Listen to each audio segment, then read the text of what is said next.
All her ways are pleasant, and all her paths are peaceful. She is a tree of life to those who embrace her, and those who lay hold of her are blessed. These words are from Proverbs 3, and on the morning of July 5th, these words appeared on Nikki's phone as a morning devotional. And how appropriate they are, and how they so perfectly describe Velma Jean Pritchett. A lady who is loved, a lady who is a true Christian Southern lady in all regards. My name is Lisa Davis, and as a friend of the Gillowans since the mid-1980s, I've had the privilege of knowing Mrs. Pritchett, and I'm so honored today to be able to lead her celebration of life as we all together remember a lady so loved by us and so loved by God. It's an honor to be here along with our friends from Shades Mountain Baptist, Jonathan and Linda Payne, who will be leading us in music. Let's open with the word of prayer. Dear Lord, we thank you so much for Velma Jean Pritchett. We thank you for the life she lived, the life that she lived for her family, and most of all, the life that she lived for you. And I ask that you will be with each person in this room in the next few minutes as we celebrate her life, and as we celebrate that we know without a shadow of a doubt that she is right now rejoicing with you in heaven. In your name I pray, amen. Mrs. Velma Jean Pritchett, age 91, of Hoover, Alabama, went home to be with the Lord on Friday, July 5th, 2019. She was preceded in death by her loving husband, Eugene Pritchett. She was a faithful member of Crumley Chapel United Methodist Church. She was an incredible daughter, wife, mother, sister, grandmother, and great-grandmother. She cherished time with her family and had a passion for serving others. She was a woman who loved unconditionally and had a unique ability to make everyone who knew her feel like they were her favorite. Almost everything she loved her Lord, and she loved to serve him daily. Her heart of love and generosity touched not only the lives of her family, but everyone who knew her. Most of her life was devoted to caring for her family, her church family, and being a caregiver for her beloved husband for many years. She was preceded in death by her parents, Lula and O.C. Cantrell Sr., her siblings, Lena Mae Wood, Maddie Lou Cleveland, Jim Cantrell, Cecil Cantrell, and O.C. or Mutt Cantrell Jr. A loving and devoted wife and mother, she leaves to cherish her memory many family members, so get ready. Her children, Kathy and Ronnie Gilliland, Claudia and Gordon Bradley, and Nikki Pritchett. Her grandchildren, Chad and Lindsay Gilliland, Tara and Kevin Rollins, Brett and Amanda Gilliland, Allison and Joel Solomon, Kevin and Leslie Bradley, Stephen and Tina Pritchett, Robin Hewlett, Sean and Stephanie Allen, and Claire Allen. Her great-grandchildren, who she was so proud of. Reed Cole Lilly and Luke Gilliland, Kate and Knox Rollins, Reese and Ella Kate Gilliland, Madeline and Mary Solomon, Collins Bradley, John Tyler and Savannah Pritchett, Braxton Hewlett, Mary Beth Jake, and Sam Allen. Her beloved sister, Frankie Pritchett, and sisters-in-law Willa Dean Pritchett and Luna Hudson, brother-in-law R.C. Pritchett, and several nieces, nephews, and a host of friends.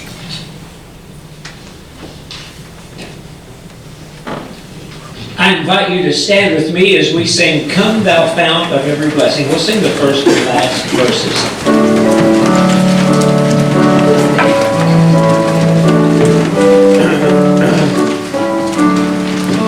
Come thou fount of every blessing, tune my heart to sing thy grace.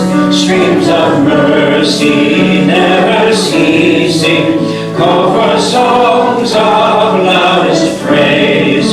Teach me song, melodious song,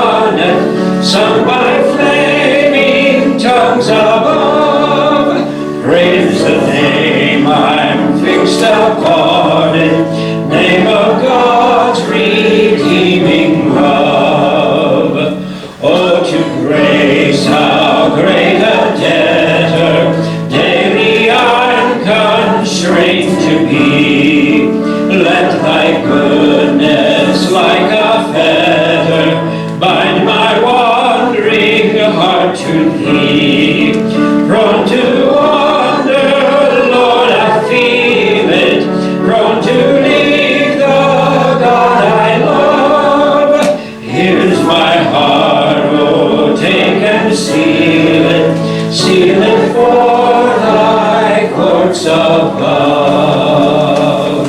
Thank you, be seated.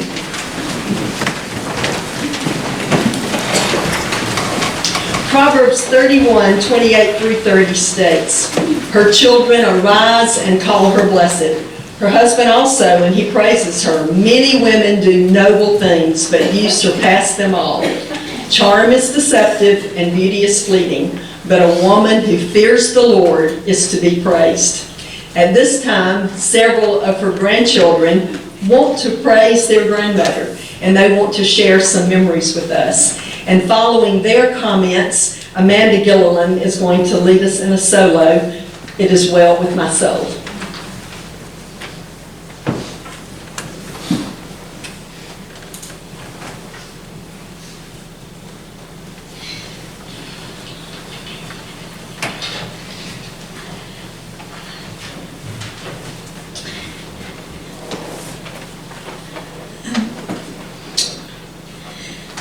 When Kathy asked me if I wanted to speak today, my immediate response was yes. I was terrified that I wouldn't be able to make it through it without breaking down, so just bear with me as I try to. Usually I could talk a lot. I won't do that today. One of the first things I think about when I think of Mama, besides how wonderful she was, is I get horrible migraines, and her mama used to say, of all the things I could give to you, this, you have the migraines.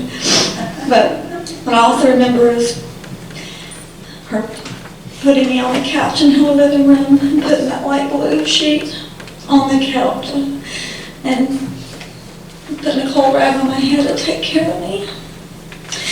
And so a few days ago, before she passed, when I was sitting with her, she said she wanted a cold rag for her head, and I went and got it and put it on her head, and I said, you still have to do this for me. Now I'm doing it for you. And she just looked up and winked. Like, yeah. Also, a couple days before she passed, I had a special moment where I was sitting with her on the edge of her bed talking to her, kind of holding her hand, and she looked up at me and said, "Oh, I thought that was Eugene rubbing my back." And I didn't want to lose it in front of her. I said, "Well, I have a feeling he's never been too far from where you are." So, some other things, I'm not going to talk about the many, many things, because there's so many things that are special to us, but that I wanted to mention is, we've all talked so much about her cookies and her chicken fingers and 4-layer pie and all these things that we think about when we think of Mama, but also, to this day, I can't look at a tin can, even a really crappy tin can, without thinking, even your instincts to save it so that Mama would have it to take cookies to shut-ins. That was important to her. But, most of all, the last thing I'm going to say is she was always happy. She was grateful. And even with tests and with things that were really difficult, like losing Papa, she was so graceful and handled it all so well. I worry. I'm a worrier, but she wasn't. And so what I want to try to do as I go forward is try to approach things the way she would and be grateful and try not to worry, because this hurts so bad because we love her so much. So, thank you. Well, everyone knows that's my twin sister, so I'll try to follow up with her as best I can. But I didn't write anything down. I was just going to kind of speak from the heart, and I know there's a lot probably to be said up here, but the thing that I always remember about Mama the most is how everybody in this room, especially my friends growing up, that pretty much considered her their grandmother as well, or their Mama. And whether that was stopping by to play basketball, or pick a fight with me in the backyard with Steven, or just play football, whatever we were doing, hang out in the basement, everybody wanted to be at Mama's. And that includes my friends that are here today that I haven't seen in a long time. And a certain friend I wish was here today, Jonathan, but everybody loved her. And like Allison said, the branch is so far that goes out from all the people that knew her and the life she lived. And I just try to catch myself sometimes when I get impatient, wondering what my mom and papa would do and how they would handle it. And typically I go the opposite route, but, you know, just having a little bit inside of me definitely helps me be a better person, and me and my wife to see that now with my daughter, to just approach life a different way and the way they did, so.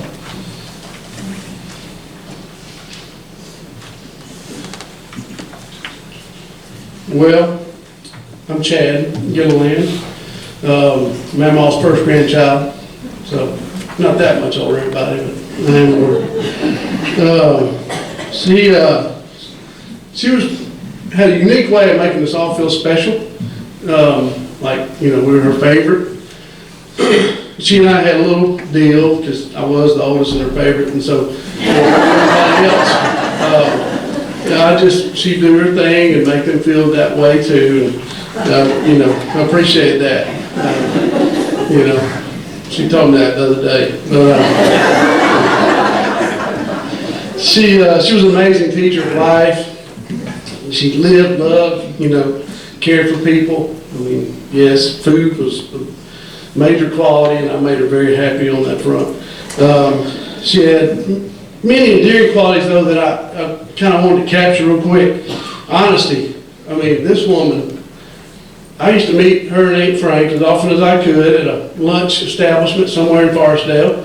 And I remember one time at Pasquale's, I don't know if you remember that, they had really good sauce. But I had already eaten. I'd actually eaten with Papa. And I just went to see them. And she had the pizza buffet, and I grabbed a piece of pizza off her plate, one piece. She went up and told the guy that I did that, and he charged her $1.75, and she paid it. I boycotted Pasquale's after that. You're going to charge that lady. Grace, she knew everything about all of us. And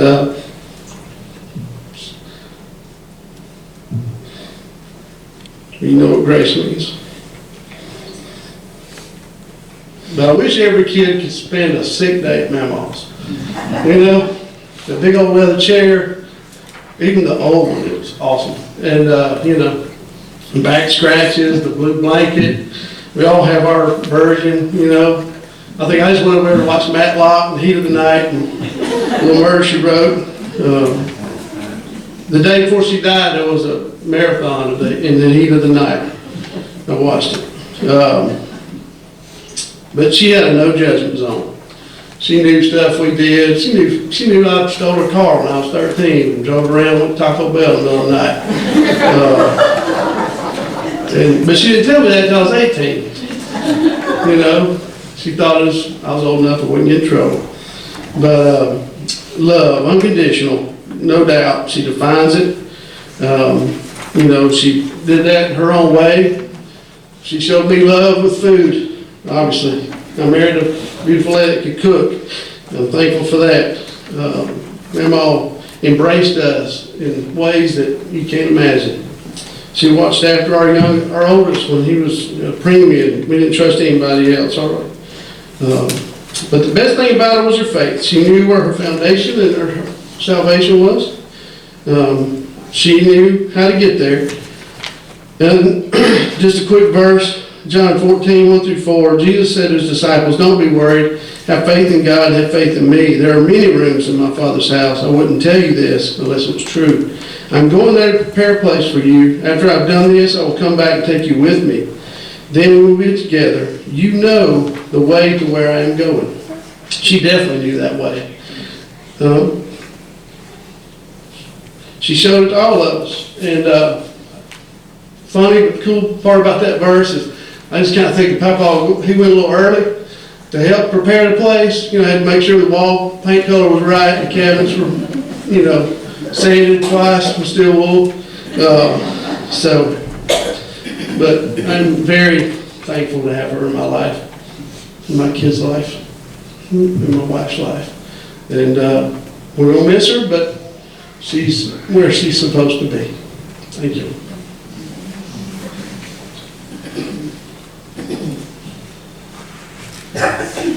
All right, I'll try not to make this a rambling, blathering cry fest, but no cons. Everything Chad said about salvation, the scripture, I can't get into that because I will make this a mess, but her legacy is sitting here. Everyone knows are believers. And that's why every one of us will be with her again. We will be with the Lord, and that's the best part. That's the best part of your salvation, is that He has made an atonement for the awful things that we think, do, that maybe we only see. But His finished work has taken care of it for all of us. And through our faith, we'll be with Him again. I think I was telling Tara a while ago, I could just see Mama when she walked into heaven the first instant, and she looks around and says, "They law me." Well, I didn't write anything down, but I thought about it over the weekend and just decided to wing it. And then this morning I panicked and got a sticky note out and just wrote down some words, just starting from when I was little till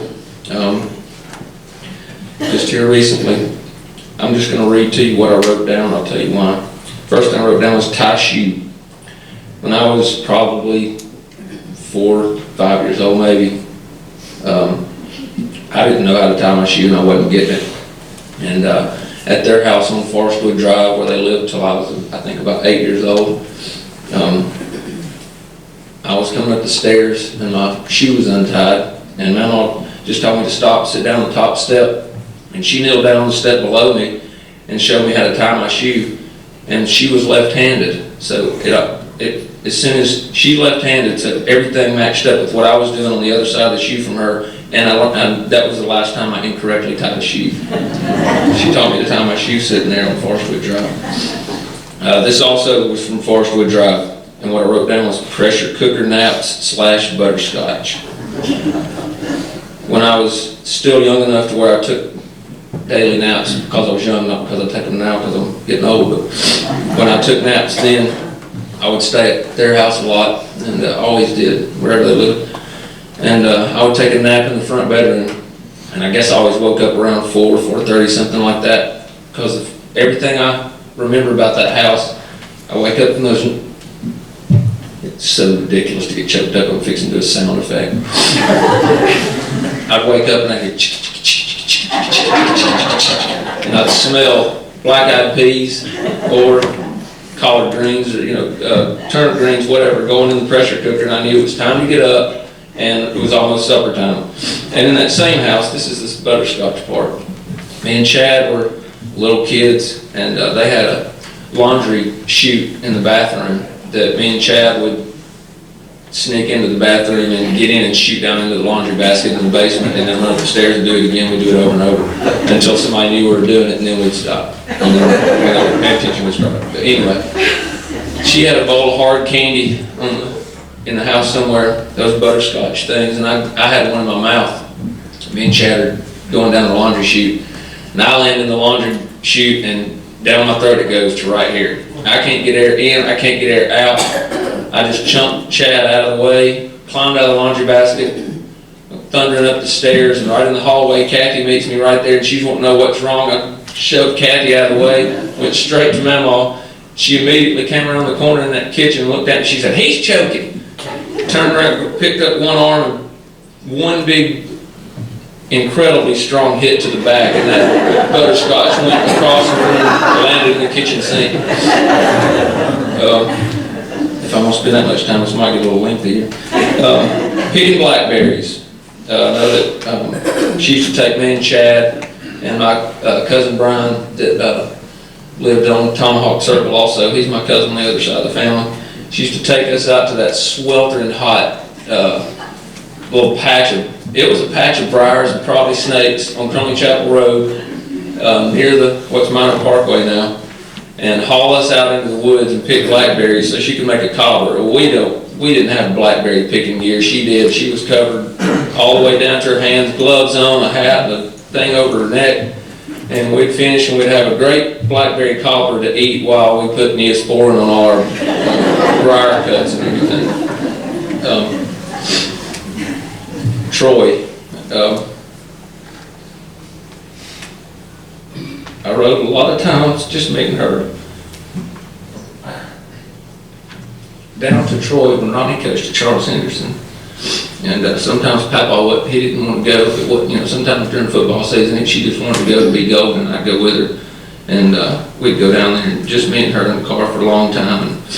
And she taught me a lot of stuff on those long rides. Old 85 Continental or whatever it was they had. And she used to pick up, this was Big Mama, she used to pick up me and Kevin and Allison and Robert from school. This was when Big Mama was in the nursing home in Forestdale for however many years she was there. We'd go see her 1 or 2 days a week, maybe more. And we didn't know any better than what a boring afternoon that ought to have been for kids our age. But we went all the time to see her and sat in there and watched TV and listened to Suge scream across the hall. And we'd go there all the time, and it just never occurred to me that was boring. I should have been, we should have been bored out of our minds, but we weren't. We never said let's go when she wasn't ready to go. She took me to Tuscaloosa when I was in school. When I was in school at Alabama, I was trying to get out of having to work a real job during the summer. Like, by a real job, I mean going with Papa or my dad to a house with no air conditioning and probably no plumbing to work all day. So I would tell Mama that I had this lead on a job in Tuscaloosa. If she wanted to go, we'd go down there. And all it really was is me and Mama going down there so she could go to Goodies and we'd go eat lunch at Mom Jewel's. Only 2 more items left. I was kidding with Tina this morning. I said I was going to tell y'all I dreaded this, but I think I had it shaved down to about 37 minutes, but I'm probably getting there. When I was in law school, I stayed at Mama and Papa's house most of the time. I pretty much lived with them. And I don't remember a single night she went to bed before I did. I would stay up late sometimes studying, and I'd usually be in the basement. And she would always there was a bedroom upstairs and there was a bed downstairs. I preferred to sleep on the couch in the front living room for some reason. But she would always have it made up for me with about 3 sheets to lay on top of, a sheet to cover up with, and one with a homemade quilts to cover up with. And she would wait till I finished doing whatever I was doing. And I would think she was in bed sometimes. I'd come up there and just lay down on the thing, and right as I was about to fall asleep, she'd start scratching my back. Every night. And then when I made the incredibly questionable decision to go out on my own practice in law and open my office in Forestdale, I had no money really. And so she would come out there and call me every day right around 10:30, 11 o'clock and tell me she wanted me to take her to lunch, which of course meant she was taking me to lunch. She did that for a long time while my office was out there for a long time. But she was such a blessing, and I know none of us did anything to have her as our mama, but I'm glad that she lasted 91 years. It's a very long time. And I'm glad that my kids got to know her and that she got to know them. And I know that Chad thinks he's her favorite. I think that I'm her favorite. Kevin thinks he's her favorite. Brett thinks he's her favorite. Tara and Allison, Robin, all think that they're her favorites, and everybody's right.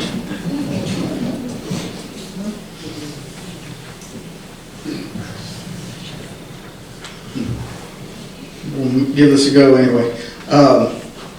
I'm Brett. I'm the youngest grandson. So I truly got to be the baby and the favorite until Reed came along, the great grandchild. So I had several years of getting to be making up that I was sick so I could go to Mama's house for sick days that Chad talked about. The first thing you think about, a lot of you and a lot of us think about when we think about Mama, once we get through all the feelings we have, is the food. I mean, you've heard, at least us fat kids, but that's what we think about. It was unreal. The Sundays at her house, the cookies she took to people. Sunday dinner at Mama's house was I'm talking about production.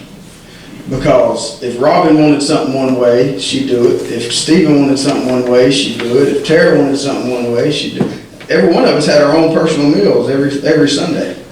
And if she knew Amanda was coming over and she wasn't planning on frying chicken fingers, she got out the chicken fingers and started frying them.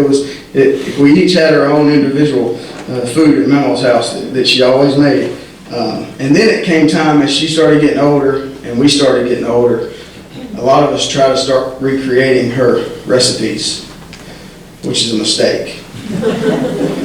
First off, because she's not going to tell you all the ingredients. And I'm pretty sure that's on purpose. But, so we'd start recreating. Well, I got recipes for biscuits from her. Couldn't do it for nothing. Wasn't even close. So finally one day I watch her make biscuits and I'm writing it down. Because I know she's left something out.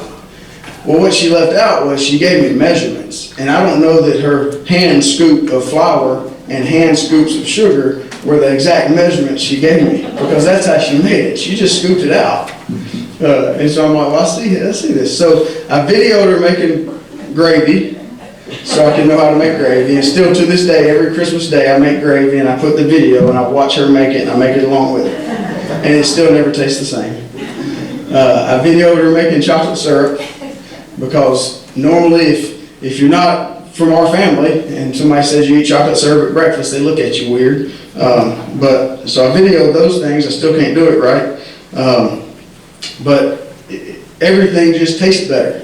Stephen said in the text the other day, popcorn tastes better popped in Mama's microwave. A Reese's cup tastes better at Mama's house. And it's true. Everything just tastes better there. Raise your hand if you've eaten a cookie that Mama made. That's what I thought. Because that cookie was good enough for you to come celebrate her life, whether that's all you had. And her cookies were special and tasted better. But as I got to thinking about it, and we all know why it tasted better, and Stephen said it in the text message, it tasted better because we're at Mama's house. And she had an ingredient that we can't put in it. It was her love that was put into everything she made. Every cookie she took to a shut-in, every stack of cookies that I ate, and I ate them by the stack, Stephen will tell you, it had love baked in it. Real love. And that's what I've been thinking a lot about lately. Because we went through a situation almost 4 years ago with Papa and the fire that was horrendous. But the one good thing I've seen from that is, for these last 3.5 years, it's made all of us not take her for granted. And work to make sure she knew how loved she was and that we understood how loved we were by her. But her love is a little different. And recently, not too long ago, she started saying every time we say I love you, as we're leaving, she'd always say I love you more. And I'd respond, because I'm competitive, that's not possible. And I'd smile at her and kiss her and leave. But she started saying that every time, I love you more. No, that's not possible. Kiss her and leave. Well, I got to thinking about it since she's gone. Her love was as close to God's love as we'll ever see. And that's something as a family, talk about the legacy, that's our job, is to take that love and put it into our life and into practice. Because you won't see a closer love this side of heaven than what she gave. That's why she was special. So in the end, I agree. Because she loved with a perfect love. She loved me more. She wins. And now it's given us all a test or something to look forward to trying to emulate.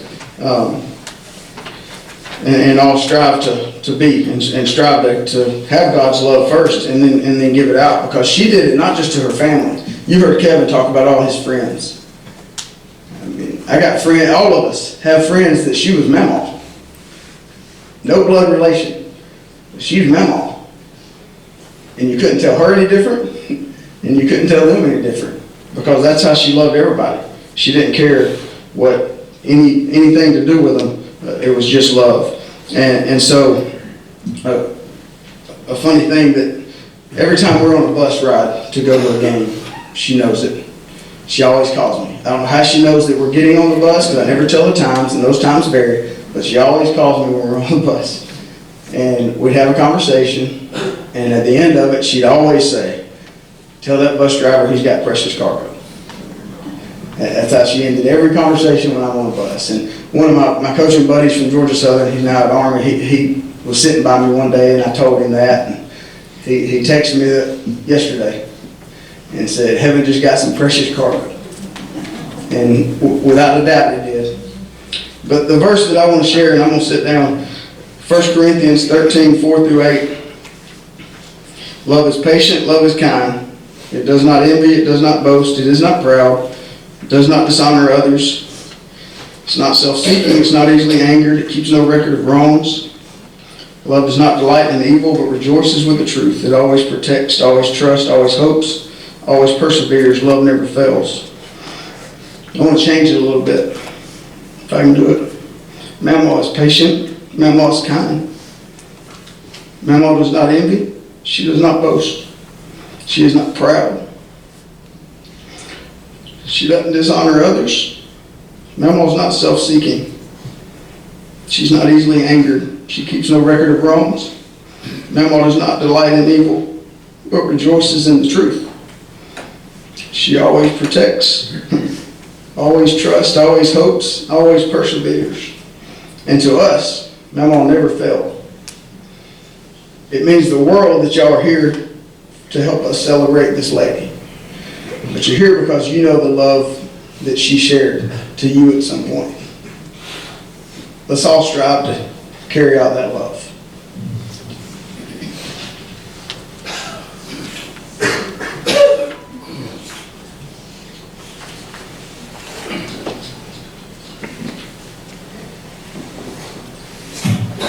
Reese just leaned over and said her cookies were so good. I got to sit with her when she was in rehab after the fire, and I just was trying to pick at her and make her talk to me. And we were just trying to figure out why she was still here. Not in a bad way, we were just talking about, what do you think God was thinking? And she said something, I don't know, but He keeps me breathing. And that's all she said, and I was like, if I'm breathing, I have a purpose. And we didn't really know at that time. It was very uncertain and very tumultuous. And as a married and member of the family, I was kind of an onlooker to all the stress everybody was under. And we didn't know what that purpose would be, and I think sitting here we know. The family needed her. Brett and I, we needed her. She was a safe haven for us when our child was going through, both of our children had hospital visits, and we were driving 2 hours and had nowhere else to stay. And I think this amount of time that she's lived beyond those horrible moments of her life, losing her husband, this has been enough time for, I think, each and every one of us to find some kind of peace and harmony in a way that she would approve of, and be very proud of how our family looks today. A lot like those big family pictures on the front porch after Christmas insanity. I think because of that, it's made it a lot easier for all of us to say it as well.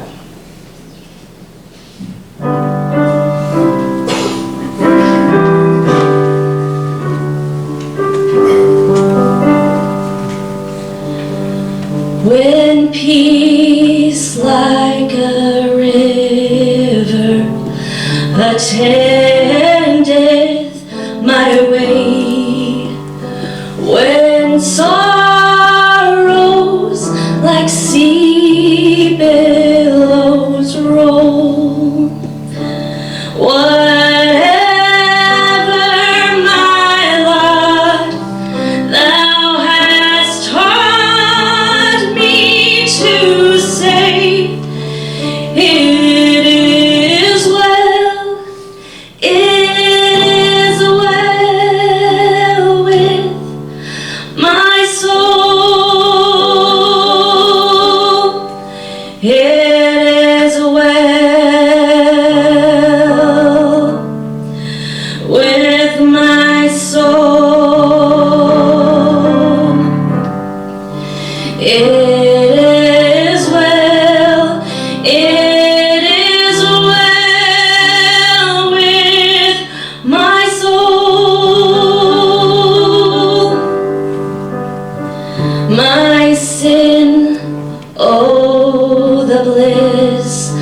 of this glorious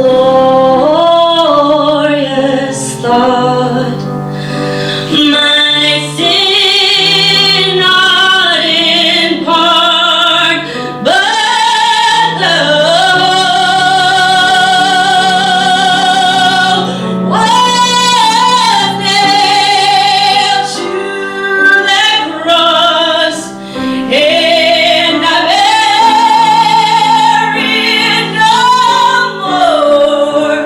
Praise the Lord. Praise the Lord, oh my soul. It is well with my soul. It is well, it is well with my soul.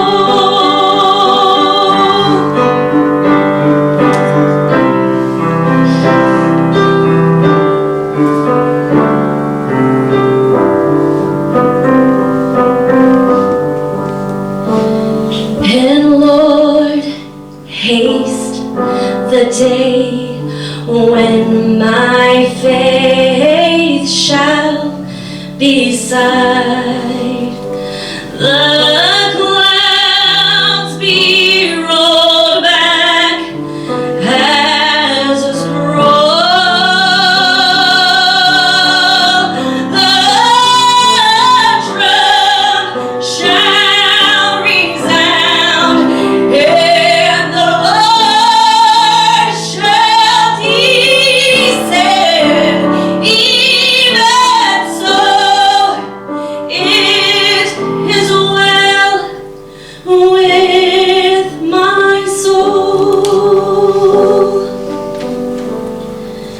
It is well with my soul. It is well, it is well with my soul.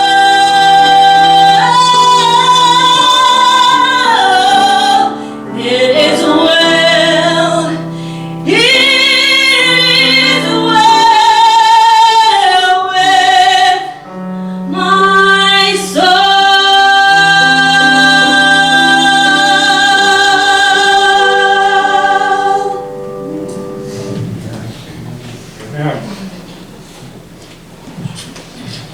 Wow, thank you, Amanda.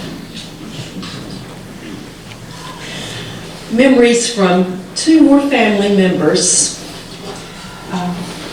two daughters. This is from Kathy. How blessed we have been for 91 beautiful years to love and be loved by this incredible woman I call Mom. Her grace and unconditional love has been planted firmly in the hearts of all of us who knew her. It is my prayer that each day we will remember her with acts of kindness to anyone around us who needs to be encouraged. As we find ourselves serving others each day, share those moments with us so that we can all encourage each other.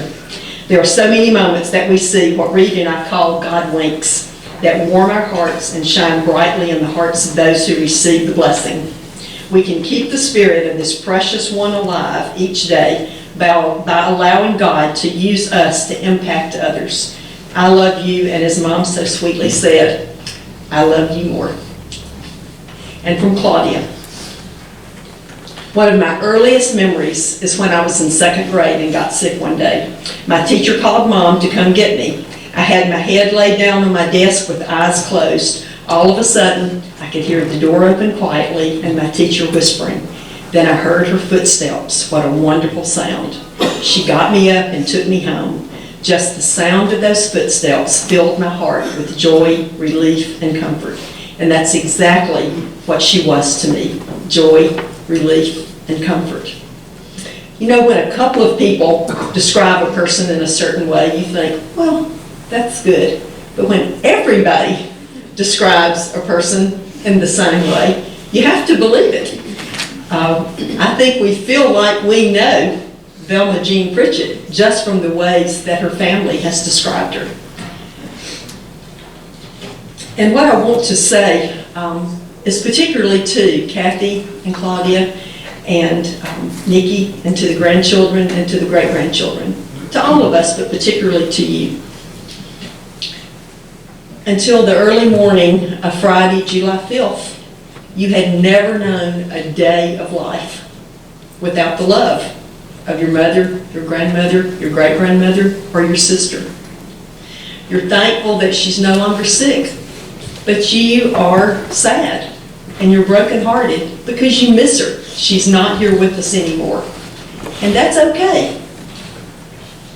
Our Christian faith does not eliminate grief and sadness and mourning. The Bible shows us that grief and mourning are natural human reactions following loss. Abraham mourned the death of his wife Sarah. David grieved the death of his son Absalom. Jesus went alone to a desolate place after he heard about the death of John the Baptist.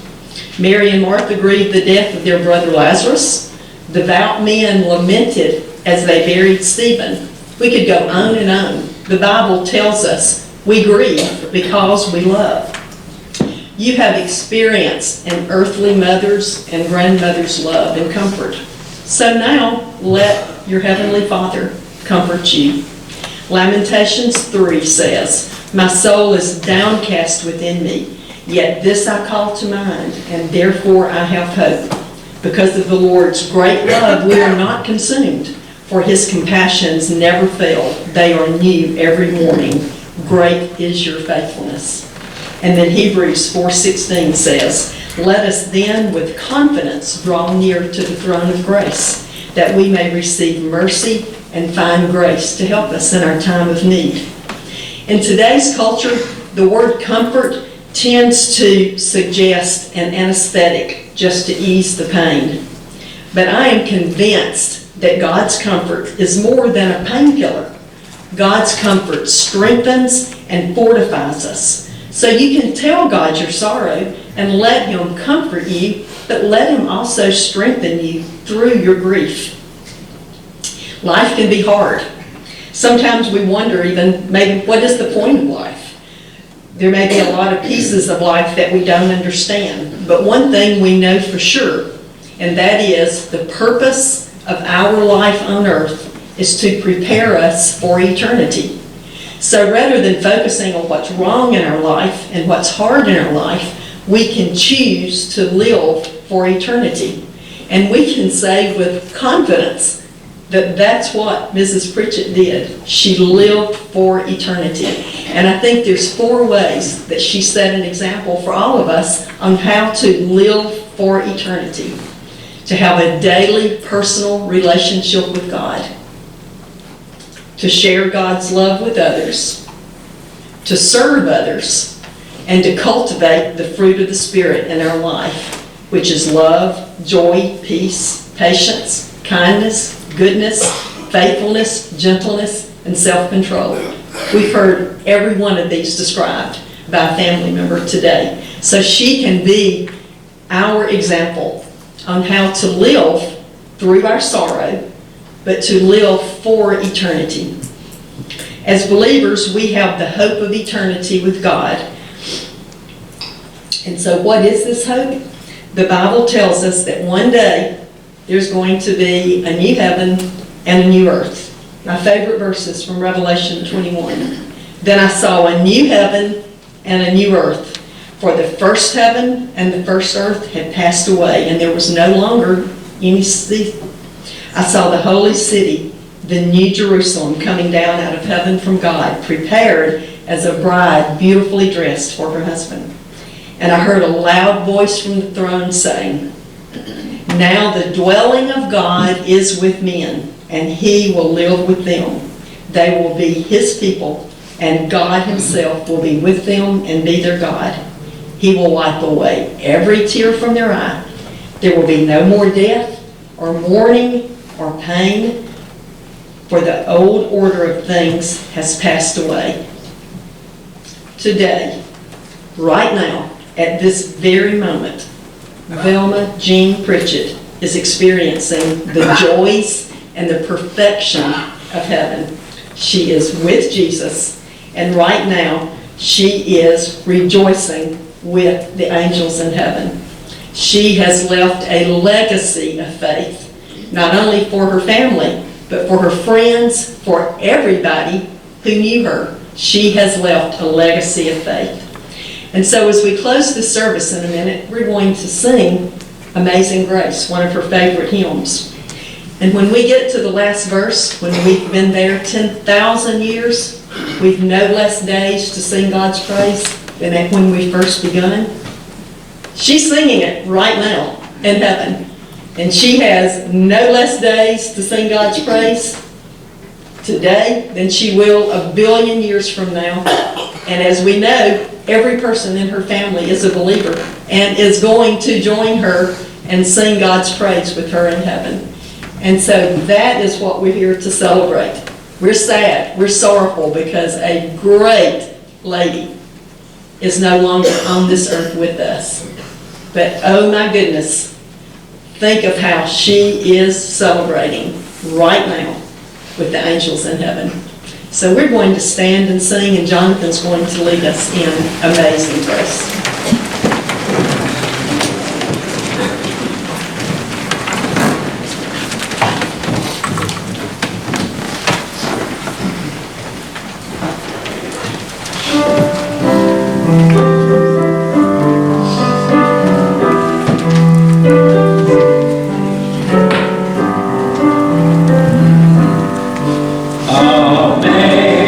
Amazing grace, how sweet the sound that saved a wretch like me.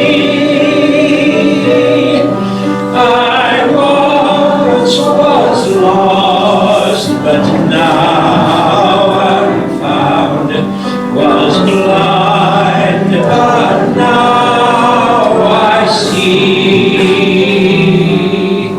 'Twas grace that taught my heart to fear, and grace my fears relieved. How precious did that grace appear the hour I first believed. When we've been there 10,000 years, bright shining as the sun, we've no less days to sing God's praise than when we first begun.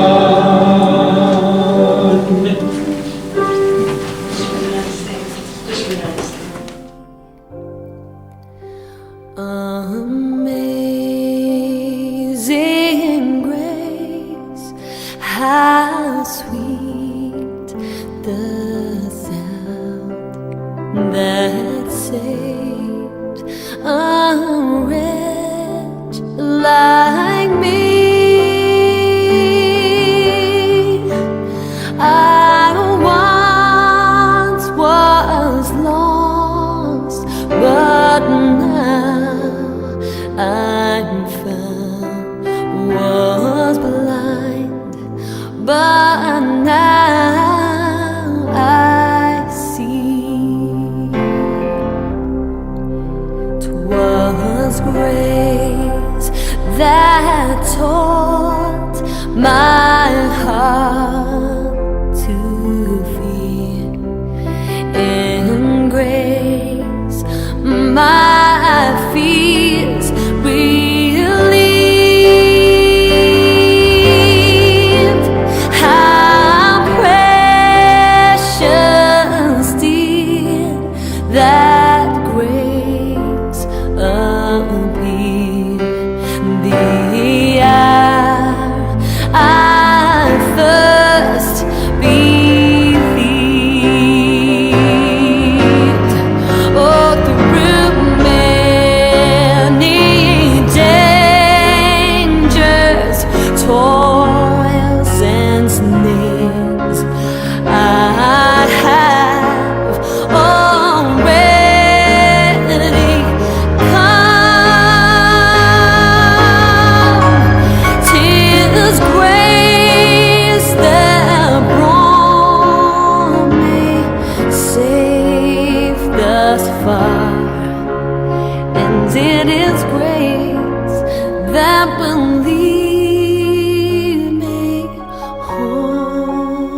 every blessing to my heart to sing the grace. Streams of mercy never ceasing, call for songs of loudest praise.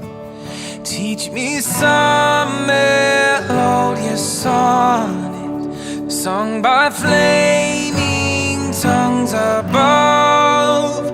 Praise the mountain fixed upon it, mount of the redeeming love.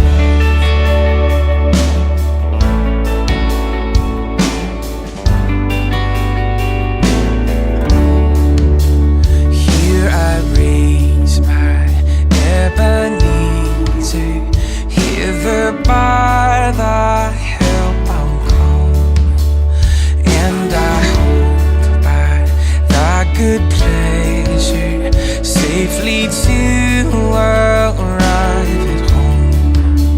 Jesus sought me when a stranger, wandering from the fold of God, he to rescue me from danger interposed his precious blood.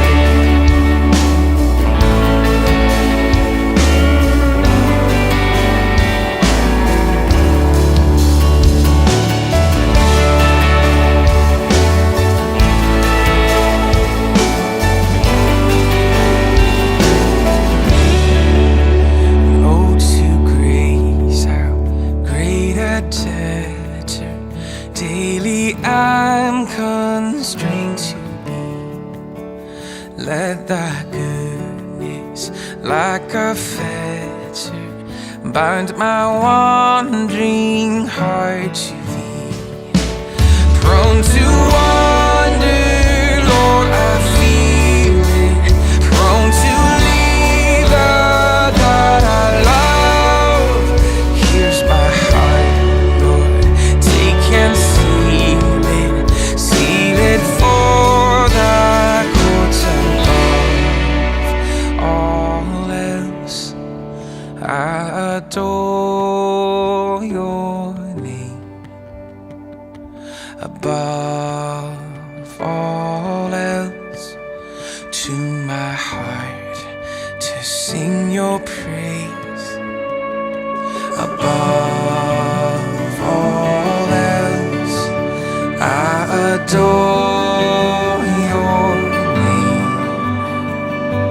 Above all else, to my heart to sing your praise. Above